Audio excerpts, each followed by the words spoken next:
nagwonder ang uban nga nun ni slow down ko sa Facebook.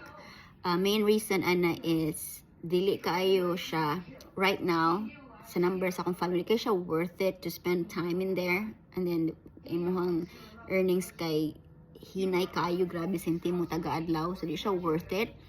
And then I've been researching YouTube stuff and unsa siya ka, unsa difference sa duha.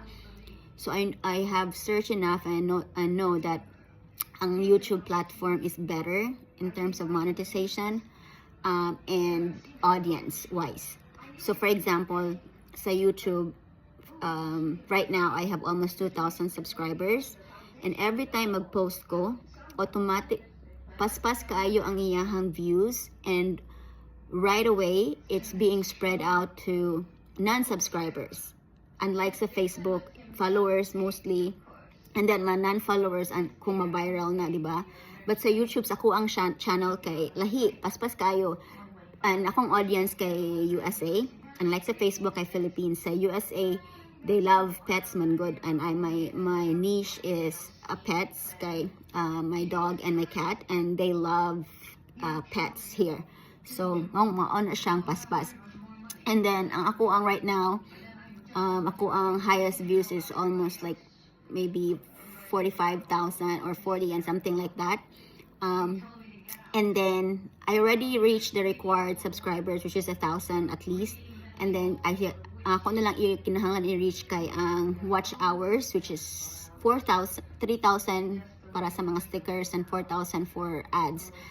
And I'm already at around 1,500 watch hours. So few need more work, but paspas siya compared sa YouTube, sa Facebook.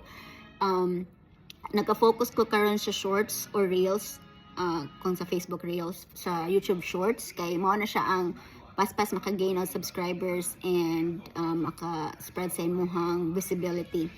So but maginahinay nako og post og long form video para sa ma-achieve dayon ang watch hours, but both ang kinahanglan ako i-post. But again, mas ganahan ko sa YouTube platform kay dili kayo siya strict compared sa Facebook. Sa YouTube maka-post ka with music, maski license pa, as long as original content, and then kanang naay mga videos or music pod nga may i-warn ka nga hey, limited ra mo visibility kay copyright something. But ang naka-main difference nila is you don't have to, ang Facebook stressful kay kinahanglan ka mag-engage para mo increase yung visibility. Sa YouTube kay mag-post lang ka, and once